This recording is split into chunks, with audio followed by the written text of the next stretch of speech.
अस्सलाम वालेकुम व्यूअर्स, कैसे हैं आप सब लोग। उम्मीद है सब ठीक ठाक होंगे, खैर खैरियत से होंगे। अच्छा चलें, आज हम लोग डिस्कस करेंगे जो हम लोगों ने प्रीवियस टॉपिक हाफ डिस्कस किया था, that isolation method for pure culture. ठीक है, तो ये काफ़ी इंपॉर्टेंट टॉपिक है, मैंने आप लोगों को कल ही बता दिया था। अच्छा, कल क्या क्या हमने डिस्कस किया था, प्योर कल्चर को डिस्कस किया था कि वो होता क्या है, ठीक है, वो ड्राइव कहाँ से होता है ये डिस्कस किया था। इंपॉर्टेंस देखी थी प्योर कल्चर की क्या होती है। इसके अलावा हमने मेथड्स देखे थे, जिसमें 5 मेथड्स थे: streak plate method, pour plate method, spread plate method, roll tube method और माइक्रो मैनिपुलेटर मेथड। अच्छा, तो जो हम लोगों ने कल डिस्कशन की थी उसमें सिर्फ एक ही मेथड था, स्ट्रीक प्लेट मेथड। इसके अलावा 2 टर्म्स भी हमने डिस्कस की थी, इंक्यूबेशन और इनोकुलेशन। ठीक है, और इसके अलावा हमने देखा था पेट्री डिश क्या होती है, इसको किस तरह यूज़ करते हैं, और एग्जांपल में हमने थ्रोट कल्चर को डिस्कस किया था। काफ़ी ज़्यादा हमने कल डिस्कस कर लिया था, अगर जिसने नहीं देखी वो प्रीवियस लेक्चर लाजमी देख ले। ठीक है, बाकी 4 जो मेथड हैं वो हम आज डिस्कस करेंगे। The second one is pour plate method. ठीक है, अच्छा पोर प्लेट मेथड क्या है ये देखते हैं। अच्छा, ये मेथड पहले मैं आपको अपने वर्डिंग में थोड़ा सा बता देती हूँ कि लास्ट जो मेथड हमने स्ट्रीक प्लेट का किया था वो एक ही एगर की प्लेट पर किया था, यानी कि जो लूप थी हमने वो मिक्स्ड कल्चर में डाली, उसके बाद एक ही एगर की प्लेट पे हमने बहुत सी स्ट्रिकिंग की। ठीक है, डिफरेंट पोजीशंस पे, और फिर हमने डाइल्यूशन होती गई और उसी से तरह जो क्लोनीस है वो भी कम होती गई, और फिर हम लोगों ने अपना डिज़ायरेबल माइक्रो ऑर्गेनिज्म निकाल लिया। ठीक है, ये मेथड था, यानी उसमें सिर्फ एक पेट्री डिश यूज़ हुई थी। अच्छा, पोर प्लेट मेथड में क्या है, अव्वल तो ये पेट्री डिश पर नहीं होता। ठीक है, ये ट्यूब्स में होगा। ठीक है, अच्छा इसमें लेकिन एक टेस्ट ट्यूब, वहाँ पे क्या था, पेट्री डिश थी एक, यहाँ पे है पेट्री डिश की जगह टेस्ट ट्यूब है, लेकिन वहाँ पर सिंगल पेट्री डिश थी और यहाँ पर एक टेस्ट ट्यूब यूज़ नहीं होगी बल्कि 4 या 5 टेस्ट ट्यूब्स यूज़ होंगी। ठीक है, एक टेस्ट ट्यूब सपोज़ इमेजिन करें एक टेस्ट ट्यूब है आपके पास, ठीक है, उसमें मिक्स कल्चर पड़ा हुआ है जिसमें बहुत से माइक्रो ऑर्गेनिजम्स हैं। बाकी 4 टेस्ट ट्यूब है जिनमें मतलब कोई भी मिक्स कल्चर नहीं है। ठीक है, उसमें हम लोगों ने क्या निकालना है, प्योर कल्चर। और वो जो बाकी 4 टेस्ट ट्यूब्स हैं ना, उनमें एगर लिक्विड फॉर्म में, अब अच्छा टेस्ट ट्यूब पे सॉलिड फॉर्म में क्लियर थी, लेकिन अब क्या है, जो टेस्ट ट्यूब्स हैं उन 4 टेस्ट ट्यूब्स में क्या पड़ा हुआ है, लिक्विड फॉर्म में एगर मीडियम पड़ा हुआ है। और हमने लूप क्या कर दी, वो जो एक मिक्स कल्चर में थी उसमें डाली, फिर निकाल के हमने टेस्ट ट्यूब बी में डाली। ठीक है, वहाँ पे कितनी ज़्यादा क्लोनीज है, डाइल्यूशन हुई है। फिर उसी लूप को निकाली और अब कहीं और नहीं डालना बल्कि तीसरी टेस्ट ट्यूब में डाल देना। ठीक है, फिर चौथी में और 5वीं में, यानी 4 टेस्ट ट्यूब में हमने डाला। लास्ट वाली होगी ज़ाहिर है, अब उसमें बहुत कम माइक्रो ऑर्गेनिजम्स रह गए, तो उसमें क्या होगा कि क्लोनीज भी कम होंगी और डाइल्यूशन भी कम होती जाएगी, यानी कि इन दोनों का डायरेक्ट रिलेशन है। जैसे जैसे जो है डाइल्यूशन कम होती जाएगी वैसे वैसे क्या क्लोनीज भी कम होती जाएंगी। इस तरह क्या होगा, 4 टेस्ट ट्यूब्स में डिफरेंट तरह के माइक्रो ऑर्गेनिज्म प्रेजेंट है, सेम भी हो सकते हैं डिफरेंट भी हो सकते हैं। अब वहाँ से हम उनको ईजिली जो है निकाल सकते हैं। ठीक है, अब चलते हैं, ये मैंने आपको अपनी वर्डिंग में समझा दिया। अब चलते हैं मेथड की तरफ कि लिखा क्या हुआ है। In this method the mixed culture is diluted directly in tubes for liquid agar medium. यानी कि ये एक ऐसा मेथड है जिसमें हमने मिक्स कल्चर से जो है प्योर कल्चर निकालना है, लेकिन मिक्स कल्चर को डाइल्यूट कैसे करेंगे, हम लोगों ने डायरेक्टली ट्यूब्स डिफरेंट 3-4 ट्यूब्स ले लेंगे, उनमें जो है उसको डाइल्यूट करना है, और उन ट्यूब्स में क्या पड़ा हुआ है, लिक्विड एगर मीडियम। ठीक है, this medium is maintain in a liquid state at a temperature 45 degree Celsius. अब देखें उसमें एगर पड़ी हुई है तो वो सॉलिड हो जाएगी, तो उसको हम लोगों ने एक ऐसे टेम्परेचर पे रखना है कि उसके अंदर जो एगर है वो लिक्विड स्टेट पर ही रहे, और वो कौन सा टेम्परेचर है, 45 डिग्री सेल्सियस। ठीक है, अब देखें वो सॉलिड हो जाएगी तो फिर टेस्ट ट्यूब्स के अंदर हम नहीं उसे डाल सकते, और हम लोगों ने स्ट्रिकिंग तो करनी नहीं है, हम लोगों ने उसको अंदर पुट करना है, डालना है। ठीक है, अच्छा इन this method first a loop enter in bacterial suspension.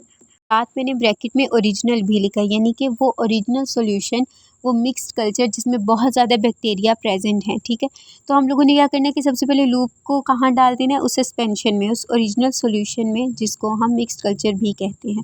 ठीक है, then enter into other tubes, और tube B of agar, then tube C and then tube D, यानी कि जैसे मैंने आप लोगों को बताया उस सस्पेंशन से निकाल के पहले ट्यूब बी में डालनी है, और फिर ट्यूब बी से निकाल के ट्यूब सी में, ट्यूब सी से ट्यूब डी में। एक चीज़ मैं क्लियर कर दूँ, ट्यूब बी से जब आप निकालेंगे वापस आपने सस्पेंशन में नहीं डालना। ठीक है, उस मतलब प्योर कल्चर में नहीं डालना, बल्कि डायरेक्ट आगे लेके जाना है उसको, ट्यूब बी में, वहीं से निकाला ट्यूब सी में, ट्यूब सी से ट्यूब डी में, क्योंकि डाइल्यूशन करनी है आपने। डाइल्यूशन क्या होती जाएगी, कम होती जाएगी और साथ क्या क्लोनीज भी कम होती जाएंगी। ठीक हो गया, this process is done by loop dilution technique. ठीक है, अच्छा इस टेक्निक को क्या कहते हैं, लूप डाइल्यूशन टेक्निक भी कहते हैं, और सीरियल टेक्निक भी कहते हैं, सीरियल डाइल्यूशन टेक्निक भी कहते हैं। ठीक है, ये देखें डायग्राम बनी हुई है। लूप को हमने एंटर किया था ओरिजिनल सैंपल में, ठीक है। उस फिर लूप को निकाला और सॉल्यूशन ए में डाल दिया, ठीक है। डाइल्यूशन हुई थोड़ी सी कम और फिर साथ क्या हो गया कि कॉलोनीज़ बन गई, ठीक है। फिर इसी को लूप को निकाल के सॉल्यूशन बी में डाल दिया, फिर डाइल्यूशन हो गई, ठीक है। यानी वो जो सॉल्यूशन है वो कम होता गया, ठीक है। और फिर क्या हुआ कि कॉलोनीज़ भी थोड़ी कम बनी, क्योंकि अब माइक्रो ऑर्गेनिज्म आधे तो लूप ए में रह गए, मतलब सॉरी सॉल्यूशन ए में रह गए, ठीक है। तो अब जो बाकी हैं वो कुछ सॉल्यूशन बी में रह गए, ठीक है। फिर जब हमने लूप जो है सॉल्यूशन सी में डाली तो जो थोड़े से रह गए थे उस लूप में माइक्रो ऑर्गेनिज्म, उससे फिर सॉल्यूशन सी में चले गए। सेम है जब सॉल्यूशन डी में डालेंगे तो डाइल्यूशन बहुत कम हो जाएगी, ठीक है। और जो माइक्रो ऑर्गेनिज्म बहुत कम होंगे और क्या होगा कि वहाँ पे कॉलोनीज़ भी बहुत कम बनेंगी, ठीक है। अब समझ आई मेथड की डायग्राम है, ठीक है। अच्छा, इस तरह टेस्ट ट्यूब्स ली होती हैं, ठीक है। और एक जो फर्स्ट वाली डार्क ब्राउन है ना, तो ये तो आप समझ लें कि मतलब मिक्स्ड कल्चर है, यानी कि इसमें तकरीबन सब ही माइक्रो ऑर्गेनिजम्स हैं। इसमें से हमने अपना प्योर कल्चर निकालना है, ठीक है। तो जो बाकी 4 टेस्ट ट्यूब्स हैं ना, इसमें क्या किसका लिक्विड है, एगर लिक्विड फॉर्म में एगर डाला है। 45 डिग्री टेम्परेचर किया हुआ है ताकि वो लिक्विड में रहे, ठीक है। कम होगा तो वो सॉलिड बन जाएगा, इस वजह से 45 डिग्री टेम्परेचर रखा है। अब क्या है कि लूप, यहाँ पे लूप मेंशन नहीं है। लूप में पहले डाली डार्क ब्राउन वाले जो है सॉल्यूशन उसमें डाली, जिसको हम क्या कहते हैं मिक्स कल्चर, ठीक है। फिर उसको हम लोगों ने फर्स्ट वाली जो थोड़ी लाइट ब्राउन है ना उसमें डाल दी इसी लूप को। तो इसमें कॉलोनीज़ आपको देखिए जो पर्पल से शेड आ रहे हैं ना वो कॉलोनीज़ का, ठीक है। कितनी ज़्यादा कॉलोनीज़ हैं, ठीक है। बाकी एगर कितनी कम नज़र आ रही है येलोइश। तो फिर जब हमने उस वहाँ से निकाल के सेकंड वाली वो सॉल्यूशन में डाला, सेकंड वाले सॉल्यूशन में, तो आप देखें कॉलोनीज़ थोड़ी सी कम हुई है लेकिन फिर भी बहुत ज़्यादा है। फिर हमने थर्ड वाले सॉल्यूशन में जब डाली तो कॉलोनीज़ बहुत कम हो गई और एगर बाकी आपको नज़र आ रहा है। क्यों? क्योंकि बाकी माइक्रो ऑर्गेनिज्म तो फर्स्ट और सेकंड सॉल्यूशन में रह गए। फिर अब जब लास्ट वाली में डाली तो देखें कॉलोनीज़ बहुत बहुत ज़्यादा कम है और यहाँ से हम अब जो है वो माइक्रो ऑर्गेनिज्म को निकाल सकते हैं इजीली। सिंपल सा मेथड है, ठीक है। पहले पेट्री डिश पे था, अब जो है वो टेस्ट ट्यूब्स में है। चलें अब नेक्स्ट वाले पे चलते हैं। जब पोर प्लेट मेथड पढ़ा था तो साथ मैंने इंसीरियल डाइल्यूशन भी नाम लिया था, इंसीरियल डाइल्यूशन मेथड, ठीक है। तो जो इंसीरियल डाइल्यूशन मेथड क्या लेता वो भी मेथड सेम टू सेम होता है, यानी कि आपने वही लूप जो है वो टेस्ट ट्यूब्स में ही डालनी है, ठीक है। जैसे एक में डाली, दूसरी में डाली, तीसरी में डाली, चौथी में डाली और फिर हम लोगों ने क्या चेक किया, कॉलोनी चेक की, सिंपल सेम टू सेम है। बस इसमें एक डिफरेंस होता है कि हम लोग जो था ना पोर प्लेट मेथड में उसमें जो सॉल्यूशन टेस्ट ट्यूब्स में यूज़ कर रहे थे वो लिक्विड एगर था, लेकिन इसमें हम लोगों ने क्या स्टेराइल वाटर यूज़ करना है, ठीक है। सिलाइन सॉल्यूशन, या तो सिलाइन सॉल्यूशन या तो स्टेराइल वाटर, ठीक है। किसकी जगह, instead of liquid agar solution, ठीक है। बस सेम प्रोसीजर है, बस हम लोगों ने इसमें लिक्विड चेंज कर देना है। अच्छा चलिए पढ़ भी लेते हैं हम इसको। सेम मेथड लाइक पोर प्लेट मेथड, ठीक है। सेम मेथड है ये पोर प्लेट मेथड की ही तरह, but in which sterile water और saline solution is used instead of liquid agar solution, यानी कि उसमें लिक्विड एगर सॉल्यूशन यूज़ हो रहा था और इसमें या तो होगा स्टेराइल वाटर और सिलाइन सॉल्यूशन, कोई एक चीज़ यूज़ होगी, ठीक है। सिंपल ही है। नेक्स्ट देखते हैं। Solution pass from one to another tube through pipette instead of loop. अच्छा सेकंड डिफरेंस इसमें क्या है कि उसमें हम लोग लूप यूज़ कर रहे थे, इसमें हम पिपेट यूज़ करेंगे, ठीक है। और उसका आपको पता ही होगा, जो ऊपर से प्रेस करते हैं और सॉल्यूशन जो है वो उसमें आ जाता है और फिर हम उसको जब लूज करते हैं तो सॉल्यूशन रिमूव हो जाता है, ठीक है। तो पिपेट यूज़ करेंगे इंस्टेड ऑफ लूप, और हम लोग क्या यूज़ करेंगे, स्टेराइल वाटर या तो saline solution instead of liquid agar solution, ठीक है। अच्छा अगर आप लोगों को आ जाते हैं ना इंसीरियल डाइल्यूशन मेथड बताएं तो कोई कंफ्यूजन वाली बात नहीं है। मैंने इसमें मतलब एक्स्ट्रा इसलिए, इसमें टोटल 5 है, ठीक है। इंसीरियल एक्स्ट्रा ये छठा बन जाता है 6-1, तो मैंने इसलिए एक्स्ट्रा बताया कि आप लोगों को किसी भी नाम से आ जाते हैं तो कंफ्यूज नहीं होना। ये बहुत इंपॉर्टेंट टॉपिक है, ये लाजमी आता है, लाजमी आता है, तो इसको करके जाएं, ठीक है। जितना एक्स्ट्रा हो सकता है उतना करें, क्योंकि ये किसी ना ऐसा अटैम्प्ट करना चाहिए या कि एग्जामिनर भी कहे कि तैयारी है, ठीक है। तैयारी सारी करें, ये मत सोचिए कि मैंने आपको तैयारी कम करने का कहा है, लेकिन इतनी अच्छी प्रिपेयर करें कि आपको पता हो कि भैया आपने पेपर कैसे अटैम्प्ट करना है। अच्छा इन सीरियल से कन्फ्यूजन नहीं होना, सेम वही प्रोसीजर है, ठीक है। अच्छा अब इसकी डायग्राम पे चलते हैं। अच्छा देखिए सेम मैंने 5 टेस्ट ट्यूब्स बनाई हुई है, ठीक है। फर्स्ट वन के नीचे लिखा है बैक्टीरियल कल्चर, या तो आप मिक्स कल्चर भी लिख सकते हैं, ठीक है, या सस्पेंशन। तो अब मैंने क्या किया, यहाँ से पिपेट के थ्रू निकाला सॉल्यूशन, ठीक है। उसको डाल दिया किसके अंदर, फर्स्ट टेस्ट ट्यूब में, ठीक है। उसको जब हमने माइक्रोस्कोप से देखा, ठीक है, छोटा सा नीचे ना माइक्रोस्कोप के लिए बनाया हुआ है, ठीक है, तो समझिएगा। नीचे कॉलोनीज़ देखिए कितनी ज़्यादा, ठीक है। सेम एज फिर उसी को हम लोगों ने डाल दिया सेकंड वाली टेस्ट ट्यूब में, ठीक है। अब इनमें सोल्यूशन कौन सा है, या तो स्टीराइल वाटर या सलाइन सोल्यूशन है, ठीक है, एगर नहीं है। तो यहाँ कौन सा शो होता है, लेकिन फिर भी आप लिख लें, यहाँ पे मेंशन कर दें, ठीक है। इस तरह सेम एज डालेंगे, क्लोनीज आप लोग देख लें, ठीक है, लास्ट वाली में कितनी कम क्लोनीज हैं, ठीक है। तो सेम एज यहाँ से इजी हो गया कि माइक्रो ऑर्गेनिज्म को हम निकाल सकते हैं, ठीक है। सेम वही चीज़ है, इसलिए मैं ज़्यादा एक्सप्लेन नहीं कर रही। नेक्स्ट पे चलते हैं सेपरेट प्लेट में। अच्छा, सबसे पहले मैं आपको इसको खुद समझाती हूँ, ठीक है। ये होना पेट्री डिश में भी है और टेस्ट ट्यूब्स में भी है, ठीक है। थोड़ा थोड़ा सा माइनर सा डिफरेंस है और बहुत ही इजी है, ठीक है। होप आप लोगों को समझ भी आ रही होगी, मज़ा भी आ रहा होगा। अच्छा, पहले क्या करने की, एक टेस्ट ट्यूब में हमारे पास जो मिक्स कल्चर का सॉल्यूशन है, ठीक है, उसका 1 ml हमने किसी दूसरी टेस्ट ट्यूब में ले लेना, ठीक है। ले लिया। अब उस 1 ml से हम लोगों ने क्या करना है, एक पेट्री डिश है जिसके ऊपर सॉलिड फॉर्म में एगर पड़ी हुई है, एगर की एक लेयर है, ठीक है। उसमें हम लोगों ने क्या करना है कि ये जो सॉल्यूशन है 1 ml का स्प्रेड करना है सारी तरफ, ठीक है, उस एगर के ऊपर। किसके थ्रू, एक एल शेप होता है, ठीक है, जिसको हम स्प्रेडर कहेंगे। एल शेप ग्लास रॉड होती है, ठीक है, उसको स्प्रेडर कहते हैं। उसके थ्रू हम लोगों ने पूरी पेट्री डिश पर क्या करना है, उसको स्प्रेड कर देना है और वहाँ से हम लोग माइक्रो ऑर्गेनिज्म को निकाल सकते हैं, ठीक है। चलें पढ़ते हैं इसको। In this method microbes spread through L-shaped glass rod called spreader, ठीक है। यानी कि इस मेथड में हम क्या करते हैं, माइक्रोब्स को स्प्रेड करते हैं, फैलाते हैं, किसके through, L shape glass rod होती है, ठीक है, जिसको हम स्प्रेडर कहते हैं। ऑन स्पाइन पेट्री डिश, एक अच्छा पेट्री डिश होती है, उसी के ऊपर जैसे मैंने आपको बताया, जिसके ऊपर सॉलिडिफाई एगर प्रेजेंट है, ठीक है। नेक्स्ट है, in this method a culture is diluted in a series of dilution with sterile water and saline solution। अच्छा, अब मैंने तो आपको बताया इस पे एगर लगी हुई है, अब यहाँ पे सॉल्यूशंस कहाँ से आ गए, तो मैंने आपको ये भी बताया है कि पहले एक टेस्ट ट्यूब से दूसरी टेस्ट ट्यूब में हमने डालना है 1 ml, ठीक है। तो उसमें जो सेकंड वाली टेस्ट ट्यूब, पहली वाली में तो मिक्स्ड कल्चर है ना, उसका 1 ml हमने लेना है, लेकिन उस टेस्ट ट्यूब में बाकी कौन सा लिक्विड होगा, या तो सेराइन सॉल्यूशन होगा या तो स्टीराइल वाटर होगा, ठीक है। एगर उसमें नहीं होगी, एगर थर्ड वाले स्टेप में होगी जो पेट्री डिश के ऊपर होती है, ठीक है। अब डायग्राम भी देखते हैं हम इसकी, ये देखें। अब ये क्या है कि दो सॉल्यूशंस है, ठीक है। फर्स्ट सॉल्यूशन से हम लोगों ने सिर्फ, ये फर्स्ट सॉल्यूशन में क्या है, मिक्स कल्चर है, ठीक है, उसमें कोई सॉल्यूशन नहीं पड़ा हुआ। उसका 1 ml, सिर्फ थोड़ा सा 1 ml हम लोगों ने दूसरी टेस्ट ट्यूब में डालना है, जिसके अंदर ऑलरेडी क्या है, स्टीराइल वाटर प्रेजेंट है, ठीक है। फिर यहाँ से हमने इसको ट्रांसफ़र कर देना है किसके ऊपर, पेट्री डिश पे, ठीक है, जिसके ऊपर ऑलरेडी क्या है, एगर की लेयर लगी है सॉलिड फॉर्म में। और ये शेप स्प्रेडर जो मैंने बनाया इसी शेप का, ठीक है, मैंने कोई गलत नहीं बनाया, इसी शेप का। तो इसके थ्रू हम लोगों ने क्या करना है, चारों तरफ उसको स्प्रेड कर देना है, और फिर जब हम लोगों ने देखना है तो उस पर क्लोनीज होंगे और यहाँ से हम इजीली उससे रिमूव कर सकते हैं, निकाल सकते हैं, ठीक है। चलिए अब नेक्स्ट पे चलते हैं।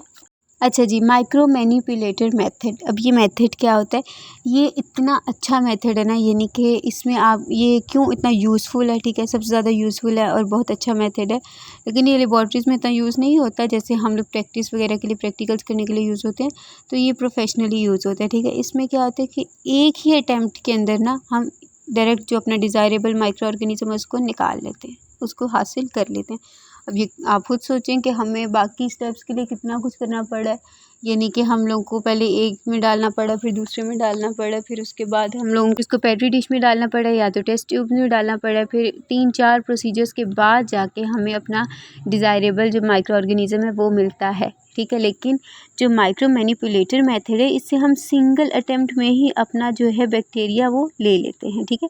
अब पढ़ लेते हैं क्या लिखा है, micro manipulator is a device use in micro manipulation method, यानी कि जैसे मैंने आप लोगों को बताया था कि इंक्यूबेटर मशीन है, इंक्यूबेशन मशीन है, ठीक है। तो सेम एज ये माइक्रो मैनिपुलेटर मेथड है, ठीक है, या तो डिवाइस है, और माइक्रो मैनिपुलेशन जो है वो मेथड है, ठीक है। अच्छा, in which a single cell can isolate from a solution in first time और अटेम्प्ट, यानी कि सिंगल सेल या सिंगल बैक्टीरिया, डिज़ायरेबल बैक्टीरिया जो है आपका, सिंगल डिज़ायरेबल बैक्टीरिया, उसको आप आइसोलेट कर लेते हैं सॉल्यूशन में से या तो मिक्स्ड कल्चर में से, फर्स्ट टाइम में ही और फर्स्ट अटेम्प्ट में ही, ठीक है।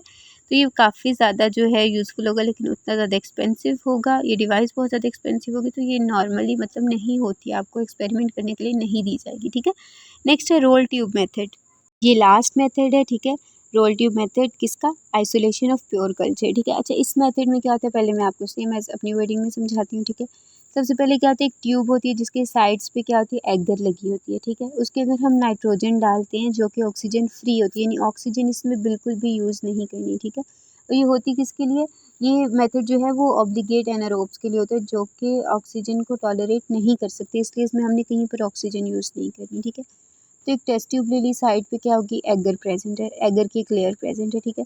नाइट्रोजन उसमें एंटर करनी है जिसमें ऑक्सीजन, जो ऑक्सीजन फ्री है, ठीक है, ऑक्सीजन नहीं है। और जैसे ही नाइट्रोजन गई, ऑक्सीजन ना चली जाए इसलिए हमने फ़ौरन स्टॉपर से उसको बंद कर दिया, ठीक है। अब उसके अंदर हम लोगों ने एक लूप, उसको मतलब वो जो नाइट्रोजन है, ठीक है, उसको क्या करना है, हम लोगों ने डाल देना है, एक ट्यूब बनी होती है, ठीक है, इसी तरह की एक ट्यूब बनी होती है, लेकिन साथ हमने कार्बन डाइऑक्साइड की सप्लाई भी है, नीचे मोटर भी लगी, डायग्राम आपको मैं दिखाती हूँ, ठीक है। सेम एज एक ट्यूब डली होती है, उसके साइड पे एगर लगी होती है, एक और ट्यूब है, ठीक है। उसमें जैसे ही हम लोगों ने लूप एंटर की ना, तो साथ हम कार्बन डाइऑक्साइड की जो है सप्लाई भी डाल देते हैं, ताकि जो ऑक्सीजन अगर आ भी जाती है तो कार्बन डाइऑक्साइड की वजह से वापस चली जाए, ठीक है। नीचे मोटर लगी होती है, ठीक है। इसके थ्रू हम लोग क्या करते हैं कि अपना जो माइक्रो ऑर्गेनिज्म है, एनारोब्स यानी कि ऐसे जो कि ऑक्सीजन को टॉलरेट नहीं कर सकते, उसको हम ले सकें। मुझे पता अभी तक सही क्लियर समझ नहीं आई क्योंकि आपने डायग्राम नहीं देखी, ठीक है। तो पहले मेथड पढ़ लेते हैं। Use for obligate anaerobes that can't जो टॉलरेट ऑक्सीजन, ठीक है। ऐसे एनारोब्स, ऐसे बैक्टीरिया जो कि ऑक्सीजन को टॉलरेट नहीं कर सकते, हम उनके लिए जो मेथड यूज़ करते हैं उसको कहते हैं रोल ट्यूब मेथड, ठीक है। अच्छा, व्हेन द स्टॉपर रिमूव, जैसे ही स्टॉपर को रिमूव किया, जो सप्लाई है कार्बन डाइऑक्साइड की वो हम लोगों ने कैनुला के थ्रू डाल दी, ठीक है। यानी कि कार्बन डाइऑक्साइड जाएगी तो वहाँ ऑक्सीजन नहीं होगी, ठीक है। Agar is present on the inner wall of tube, inner wall पे क्या है, एगर प्रेजेंट है।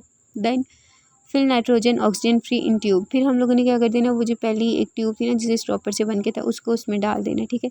Motor is present beneath the tube, tube के लास्ट पे क्या है, एक मोटर प्रेजेंट है। नेक्स्ट पॉइंट मैं बोल देती हूँ, ठीक है। Inoculation start from the bottom and draws a loop upwardly, ठीक है। इनोकुलेशन स्टार्ट होगी नीचे से, ठीक है, और वो ऊपर जाएगी, जिससे हम जो है हम लोग अपना बैक्टीरिया ले सकते हैं। अब डायग्राम देखते हैं इसकी। ये देखिए फर्स्ट एक ट्यूब बनी हुई है स्टार्ट में, ठीक है। उसके मैंने सिंपल लिखा ट्यूब और साइड पे एगर है, ठीक है। उसमें हमने क्या डाल दी, नाइट्रोजन, ऑक्सीजन फ्री होती है जो, जिसमें ऑक्सीजन नहीं है, नाइट्रोजन डाल दिया और ऊपर स्टॉपर से बंद कर दिया, ठीक है। नेक्स्ट लूप वही है, सॉरी ट्यूब वही है जिसके अंदर नाइट्रोजन, ऑक्सीजन फ्री नाइट्रोजन पड़ी हुई है, ठीक है। नीचे ये देखें एक जो साइड से सप्लाई है कार्बन डाइऑक्साइड की, वो हम लोगों ने ऐसे ही एंटर करके रखनी है, ठीक है। कब, जब हम एक ट्यूब में से क्या उठाएंगे, स्टॉपर उठाएंगे, ठीक है। स्टॉपर उठाना क्यों, लूप एंटर करने के लिए, क्योंकि हमने क्लू नहीं सीखनी। तो जैसे ही हम लूप एंटर करेंगे तो इन्वायरमेंट में ऑक्सीजन भी प्रेजेंट है तो वो भी जा सकती है, इसलिए हम क्या करेंगे, डायरेक्ट कार्बन डाइऑक्साइड की सप्लाई भी एंटर करेंगे, ठीक है। कार्बन डाइऑक्साइड अंदर जा जाएगी तो ऑक्सीजन ऑटोमेटिकली बाहर आ जाएगी। उस लूप के थ्रू हम लोग क्या करेंगे कि हम जो माइक्रो ऑर्गेनिजम्स हैं उनको निकाल सकते हैं, ठीक है। फिर हम लोगों ने यहाँ पे जो नाइट्रोजन फ्री थी, ऑक्सीजन फ्री नाइट्रोजन थी, वो डालनी है, ठीक है। नीचे मोटर लगी है, फिर यहाँ पे क्या इनोकुलेशन स्टार्ट हो जाती है, ठीक है।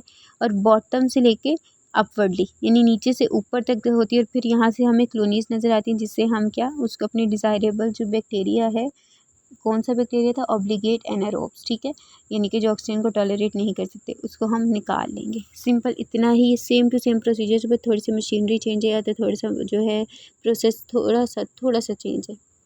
ये बहुत मज़े का टॉपिक था, खैर ये यहीं पे कंप्लीट होता है, लेकिन उतना ही ज़्यादा इंपॉर्टेंट था, तो लाजमी कीजिएगा, कभी भी इस टॉपिक को स्किप मत कीजिएगा, ठीक है। और ये ऐसा टॉपिक है कि आपके जहन में वैसे बैठ जाएगा, बस अगर आपको नेम्स याद हो गए हैं, हेडिंग्स याद हो गई हैं प्रॉपर, ठीक है, तो आप खुद लिख सकते हैं, इसमें आपको मेथड्स पता होंगे, नेम से ही पता चल जाता है। बाकी जो चीज़ समझ नहीं आई, क्लियर नहीं हुई, तो मुझे कमेंट सेक्शन में बता दीजिए, ठीक है। नंबर मेरा मेंशन होता है, नोट्स वगैरह चाहिए हों या तो कोई न्यू टॉपिक जो आप लोगों को चाहिए उसके अकॉर्डिंग नोट्स चाहिए, तो आप या तो लेक्चर आप कहते हैं कि रिकॉर्ड करके दूँ, तो मुझे कमेंट सेक्शन में बता दीजिएगा, ठीक है। बाकी लेक्चर को शेयर कीजिएगा, जो चैनल है उसको लाइक सब्सक्राइब और शेयर कीजिएगा, बेल आइकन पर क्लिक कीजिएगा ताकि आपको न्यू वीडियोस मिलती रहें, ठीक है। दुआ में याद रखिएगा। जज़ाकल्लाह खैर।